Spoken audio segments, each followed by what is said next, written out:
बिस्मिल्लाहिर्रहमानिर्रहीम। अस्सलामुअलैकुम वरहमतुल्लाहि वबरकातुहू। लाखों करोड़ों दरूद व सलाम नबी करीम सल्लल्लाहु अलैहि वसल्लम पर और आपकी आल पर। क्वांटिटेटिव रीजनिंग की आउटलाइन में आज बेटा हमारा टॉपिक है लाइन। लाइन क्या है, इसकी टाइप्स क्या हैं और लाइन की इक्वेशन मालूम करने के लिए हम कौन से 11 फार्मूलाई यूज़ कर सकते हैं, इन सभी इश्यूज़ पर इस वीडियो लेक्चर में हम बात करेंगे।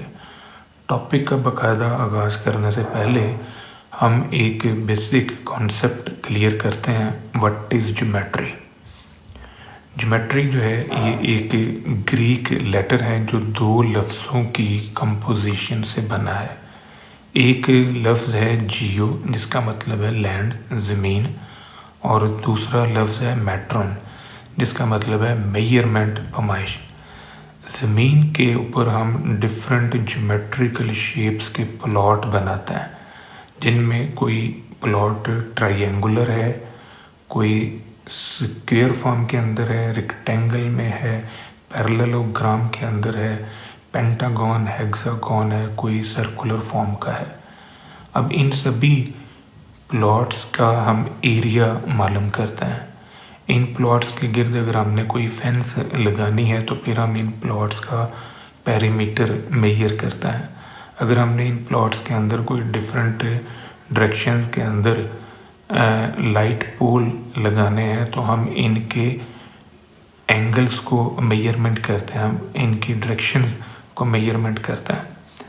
तो ये जो ज्योमेट्रिकल शेप्स हैं ये 2 डिमेंशनल भी हो सकती हैं और 3 डिमेंशनल भी हो सकती हैं। 3 डिमेंशनल शेप्स के अंदर क्यूब है, क्यूबॉइड है, स्फीयर है, पिरामिड है, प्रिज्म है, सिलेंडर है, कोन है एंड सो मैनी अदर्स। अब ये जो ज्योमेट्रिकल शेप्स हम बना रहे हैं, इन ज्योमेट्रिकल शेप से रिलेटेड डिफरेंट चीज़ें हम मेजर कर रहे होते हैं। जैसे 3 डिमेंशनल शेप्स के अंदर हम वॉल्यूम मालूम करते हैं, हम सरफेस एरिया मालूम कर रहे होते हैं, हम लेटरल सरफेस एरिया मालूम करते हैं, हम डिफरेंट डायरेक्शंस की मेजरमेंट कर रहे हैं। तो ये सभी चीज़ें जो हैं ये हम ज्योमेट्री में करते हैं। ज्योमेट्री बेसिकली एक मैथमेटिक्स की ब्रांच है जो इन्हीं शेप्स को, एंगल्स को, डिमेंशन, साइजेस वगैरह को मेजरमेंट करने में हम यूज़ करते हैं। अब जो सबसे बेसिक कॉन्सेप्ट है ज्योमेट्री के अंदर वो है एक पॉइंट का कॉन्सेप्ट।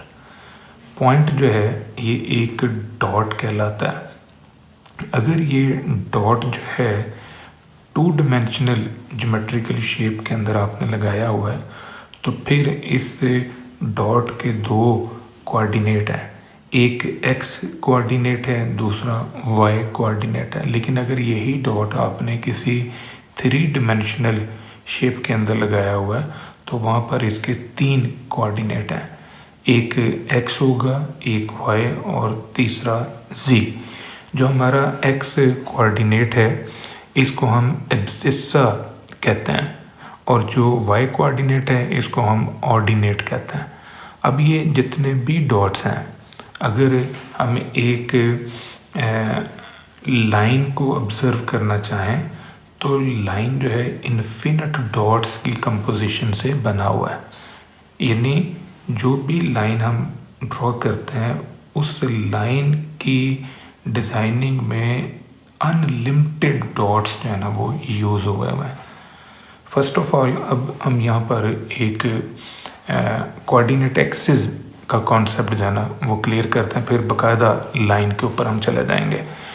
कोऑर्डिनेट एक्सिस जो है ये हमारे पास एक एक्स एक्सिस है और एक ये वाई एक्सिस है। एक्स एक्सिस के ऊपर तमाम जो पॉइंट्स हम लेते हैं वो एक्स से रिलेटेड हैं और एक्स एक्सिस के ऊपर जो वाई से रिलेटेड वैल्यूज़ हैं वो 0 तस्वर की जाएंगी।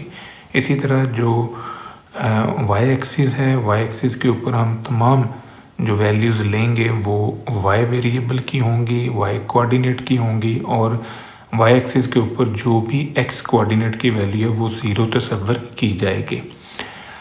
अब जो ये कोऑर्डिनेट एक्सिस हैं, इन्होंने एक्स वाई प्लेन को 4 पार्ट्स के अंदर डीकम्पोज कर दिया है। एक ये वाला हिस्सा है जिसे हम फर्स्ट क्वाड्रेंट कहते हैं, दूसरा ये हिस्सा है जिसे हम सेकंड क्वाड्रेंट कहते हैं, तीसरा ये हिस्सा है जिसे हम थर्ड क्वाड्रेंट कहते हैं, और चौथा ये पार्ट जिसे हम फोर्थ क्वाड्रेंट कहते हैं।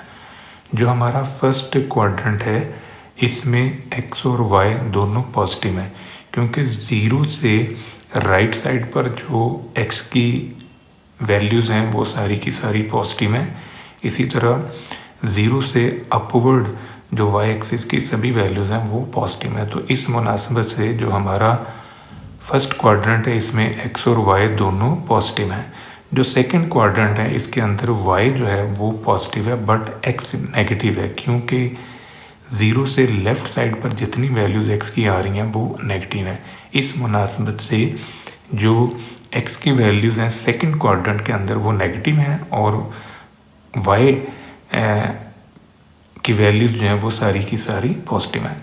जब हम थर्ड क्वाड्रेंट की बात करते हैं तो यहाँ पर एक्स और वाई दोनों नेगेटिव हैं, क्योंकि ज़ीरो से बॉटम की तरफ जो वाई एक्सिस के ऊपर वैल्यूज़ हैं वो सारी की सारी नेगेटिव तस्वर की जा रही हैं। जब हम फोर्थ क्वाड्रेंट की बात करेंगे तो यहाँ पर हमारा जो एक्स है वो पॉजिटिव है, लेकिन जो हमारा वाई है वो नेगेटिव है। अब ये जो लाइन है, लाइन बेसिकली इन्फिनिट डॉट से मिलकर बना हुआ है। तो लाइन को डिस्कस करने के लिए हम लाइन सेगमेंट पे बात करेंगे, रे के ऊपर बात करेंगे। जो भी लाइन हम ड्रॉ करते हैं तो उसके एंड पॉइंट्स के ऊपर हम ये एरो लगा रहे हैं। एरो लगाने का मतलब ये कि ये जो लाइन है ये दोनों डायरेक्शन में लेफ़्ट और राइट ये मूव कर रही है। इसकी क्लोजिंग लोकेशन का हमें नहीं पता, ये अनलिमिटेड टाइम जो है ये मूव कर रही है। और लाइन को हम इंडिकेट कर रहे हैं ए बी के ऊपर ये 2 साइडेड एरो शो करके। अगर हम सेगमेंट की बात करें तो सेगमेंट इस लाइन में से लिया गया एक छोटा सा पार्ट है। अब ये कह लें कि ये सब पार्ट है इस लाइन का, और सेगमेंट में हमें ओपनिंग पॉइंट और क्लोजिंग पॉइंट का पता होता है। यानी ये जो 2 डॉट्स हैं, एक डॉट आपका स्टार्टिंग है, एक डॉट आपका एंडिंग है, इन दोनों डॉट्स को मिला दें तो वो जो लाइन जिसने इन दोनों डॉट्स को आपस में मिलाया है उसे हम लाइन सेगमेंट कहते हैं। और इसे इंडिकेट करने के लिए हम ए बी के ऊपर ये बार डाल देते हैं। इसी तरह जो रे है, रे में हमें स्टार्टिंग पॉइंट का पता है लेकिन क्लोजिंग पॉइंट का पता नहीं है। इसकी एक डायरेक्शन जो है वो अनलिमिटेड है, हमें नहीं पता इसने कहाँ पर जाके वाइंड अप होना है। तो स्टार्टिंग पॉइंट का हमें पता है। तो रे को इंडिकेट करने के लिए हम ये सी डी के ऊपर ये एक एरो डाल रहे हैं जो कि राइट साइड पर जा रहा है। अगर ये राइट साइड पर इसका एरो बना हुआ है तो ये राइट साइडेड रे है, और अगर ये लेफ़्ट साइड पर इसका एरो होगा तो फिर ये लेफ़्ट साइडेड रे कहलाएगा। इसके बाद है जी हॉरिजेंटल लाइन। हॉरिजेंटल लाइन वो होती है जो एक्स एक्सिस के पैरेलल है। एक ऐसी लाइन जो एक्स एक्सिस के पैरेलल है, ये हमारे पास कोऑर्डिनेट एक्सिस है और इनमें ये वाला हमारा एक्स एक्सिस है। वो लाइन जो एक्स एक्सिस के पैरेलल जा रही है उस लाइन को हम हॉरिजेंटल लाइन कहते हैं। और इस हॉरिजेंटल लाइन के ऊपर हमारा जो एक्स है वो जो वैल्यूज़ ले रहा है वो वैल्यूज़ जो हैं वो वेरी कर रही हैं, बट जो y है वो फिक्स है। आप नोटिस करें कि ये जो हॉरिजेंटल लाइन है यहाँ पर x एक्सिस की डिफरेंट वैल्यूज़ आप ले रहे हैं, लेकिन जो y की वैल्यू है वो फिक्स है। इसी तरह जो लाइन हमारी वर्टिकल है वो वर्टिकल लाइन जो है ना y एक्सिस के पैरेलल है। यहाँ पर आप नोटिस करें ये हमारा y एक्सिस है और y एक्सिस के पैरेलल हमने ये एक लाइन ड्रॉ कर दी है। अब ये जो लाइन y एक्सिस के पैरेलल हमने ड्रॉ की है, इस लाइन के ऊपर हमारा x जो है ना वो फिक्स है, लेकिन y जो है ना वो वेरी कर रहा है। अब y के डिफरेंट वैल्यूज़ यहाँ पर ले सकते हैं, लेकिन जो x की वैल्यू है वो फिक्स है, एक स्पेसिफिक पॉइंट पर ये फिक्स है। तो ये लाइन जो है ये हमारी कहलाएगी वर्टिकल लाइन। जो पैरेलल लाइंस हैं, पैरेलल लाइंस का कॉन्सेप्ट ये है कि दो लाइनें जो एक ही सिमत में मूव कर रही हैं, यानी दोनों की दोनों लाइनें जो हैं ये सेम डायरेक्शन में मूव कर रही हैं और इनके दरमियान जो फासला है वो इक्वल है। ये सबसे इम्पोर्टेंट पॉइंट है कि जो डिस्टेंस है वो इनके दरमियान इक्वल होना चाहिए। अब जो डिस्टेंस यहाँ पर है वही डिस्टेंस हमें यहाँ पर नज़र आएगा, वही डिस्टेंस जो है ना वो हमें यहाँ पर नज़र आएगा। इसका मतलब है कि ये दोनों लाइनें चलती जा रही हैं, यानी ये कभी भी आपस में मिलेंगी नहीं, ये सेम डायरेक्शन के अंदर ये मूव करती जा रही है और इनके दरमियान जो फासला है वो बिल्कुल यूनिफॉर्म है, सेम है। आप इसको ये समझ लें कि जो लाइन है रेलवे ट्रैक है, यानी जो ट्रेन की पटरी है वो आपके पास पैरेलल लाइंस की बेस्ट एग्जांपल है। तो अगर हम परपेंडिकुलर लाइंस का जिक्र करें तो ऐसी लाइन जो आपस में 90 डिग्री का एंगल जनरेट करती हैं एट देयर इंटरसेक्टिंग पॉइंट, यानी ये एक लाइन है और एक लाइन हमारे पास ये है, ये दोनों लाइनें जिस पॉइंट पर एक दूसरे को कट कर रही हैं, यानी ये इनका इंटरसेक्टिंग पॉइंट है। तो ये जो इंटरसेक्टिंग पॉइंट है यहाँ पर 90 डिग्री का एंगल जनरेट हो रहा है, तो इस वजह से इन दोनों लाइंस को हम कहेंगे ये हमारी परपेंडिकुलर लाइंस हैं। परपेंडिकुलर लाइंस की सूरत में जो दोनों लाइंस का स्लोप है इनकी मल्टीप्लिकेशन से हमें -1 मिलेगा, और जो पैरेलल लाइंस हैं इन दोनों लाइंस का स्लोप जो है ये सेम होगा, यानी m1 और m2। m1 पहली लाइन का स्लोप है, m2 दूसरी लाइन का स्लोप है, तो ये दोनों स्लोप्स आपस में इक्वल हैं। इसके अलावा जी ओब्लीक लाइंस वो होती हैं जो डिफरेंट डायरेक्शंस के अंदर मूव कर रही हैं, तो इन सभी लाइंस को हम ओब्लीक लाइंस कह सकते हैं। नेक्स्ट है इंटरसेक्टिंग लाइंस, ऐसी लाइंस जो आपस में एक दूसरे को इंटरसेक्ट करती हैं। ये बड़ा इंपॉर्टेंट कॉन्सेप्ट है।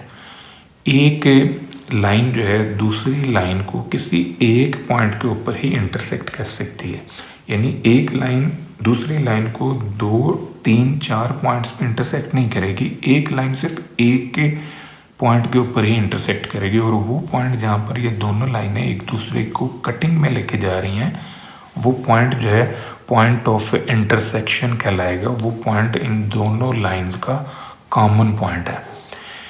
इसके अलावा जी ट्रांसवर्सल लाइन, दो या दो से ज़्यादा पैरेलल लाइंस को एक लाइन अगर कट कर रही है तो वो लाइन जो इन पैरेलल लाइंस को काट रही है उस लाइन को हम ट्रांसवर्सल लाइन कहते हैं। ये बड़ी इम्पोर्टेंट इक्वेशन बनती है लाइन की, क्योंकि इस एक कॉन्सेप्ट से आपने बहुत सारे एंगल्स को कवर अप करना है। जब हम एंगल्स के ऊपर वीडियो लेक्चर डिस्कस करेंगे तो उसमें ये जो ट्रांसवर्सल लाइन है इससे बनने वाले एंगल्स बहुत ज़्यादा अहमियत नज़र आएगी आपको इनकी।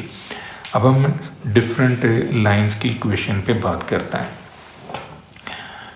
सबसे पहली इक्वेशन है हॉरिजेंटल लाइन की। हॉरिजेंटल लाइन वो होती है जहाँ पर हमारा जो स्लोप है वो ज़ीरो होता है, यानी ये line parallel to x axis होती है, इस वजह से वहाँ पर जो स्लोप है वो हमारा ज़ीरो आता है, और जो पॉइंट हमारे पास निकलता है वो y = c कोई न्यूमेरिकल पॉइंट है, c कोई भी न्यूमेरिकल पॉइंट है। अगर ये c पॉजिटिव हुआ तो ये y एक्सिस को पॉजिटिव साइड पर कट करेगा, और अगर ये c नेगेटिव हुआ तो ये y एक्सिस को नेगेटिव साइड पर यानी बॉटम साइड पर कट कर रहा होगा। वर्टिकल लाइन में हमारा जो स्लोप है वो इन्फिनिटी होता है, और वर्टिकल लाइन एक ऐसी लाइन है जहाँ पर हमारा पॉइंट जो है ना वो एक्स एक्सिस को काटता है। अगर हमारा पॉइंट पॉजिटिव साइड पर एक्स एक्सिस को काट रहा है तो फिर इस सिचुएशन में जो ये k है ये पॉजिटिव होगा, और अगर हमारा जो पॉइंट है वो एक्स एक्सिस की लेफ़्ट साइड पर बन रहा है, नेगेटिव साइड पर कटिंग आ रही है, तो फिर ये k की वैल्यू जो है ये नेगेटिव होगी। अगर हम बात करें कि लाइन विद पॉजिटिव स्लोप, तो पॉजिटिव स्लोप की सूरत में हमारे पास जो इक्वेशन बनेगी लाइन की वो ये वाली है, और यहाँ पर जो हमारा m है ये पॉजिटिव होना चाहिए, और c जो है ये इंटरसेप्ट है, जहाँ पर भी आपकी लाइन जो है वो वाई एक्सिस को कट कर रही है, ये वो पॉइंट है C। अगर ये लाइन ओरिजिन से गुजरेगी तो फिर ये C की जो वैल्यू है ये हमारी 0 होगी। इसी तरह अगर हम एक ऐसी लाइन का जिक्र करें जिसका स्लोप नेगेटिव है तो फिर इस सिचुएशन के अंदर ये m जो है ये लेस देन 0 होगा। और दूसरी ख़ास बात ये है कि ये जो C है ये y इंटरसेप्ट है, अगर ये y एक्सिस को अपर साइड से काट रहा है तो फिर ये पॉजिटिव होगा, और अगर ये बॉटम साइड से काट रहा है तो फिर ये नेगेटिव होगा। लाइन की वो इक्वेशन जो पॉइंट और स्लोप की सूरत में हम बनाते हैं, इसको हम पॉइंट स्लोप फॉर्म भी कहते हैं लाइन की। तो ये हमारे पास इक्वेशन है, ये y1 और x1 ये पॉइंट हैं, पॉइंट के कोऑर्डिनेट हैं, y1 y coordinate, x1 x coordinate, और m जो है ये स्लोप है। स्लोप इंटरसेप्ट फॉर्म ये वाली है। अब यहाँ पर m जो है स्लोप को शो कर रहा है और c जो है इंटरसेप्ट y इंटरसेप्ट को इंडिकेट कर रहा है। अगर दोनों लाइंस हमारी पैरेलल हैं तो पैरेलल लाइंस की सूरत में हमारे पास जो m1 और m2 है ये सेम होंगे, यानी ये इक्वलिटी में आएंगे। ये दो इक्वेशंस हैं लाइंस की, दोनों पैरेलल हैं, तो इस वजह से m1 और m2 हमारे सेम है। तो अगर ये लाइंस आपस में परपेंडिकुलर हों तो परपेंडिकुलर की सूरत में जो m1 और m2 है इनकी मल्टीप्लिकेशन जो है ये -1 के इक्वल है। एक लाइन आपके पास ये है तो दूसरी लाइन अगर इसके परपेंडिकुलर होगी तो फिर ये जो स्लोप यहाँ पर है ये स्लोप परपेंडिकुलर फॉर्म के अंदर 1/m की सूरत में होगा माइनस के साथ, यानी ये दोनों हमने इस फॉर्म से डिज़ाइन किए हैं। इन दोनों की मल्टीप्लिकेशन -1 के इक्वल है।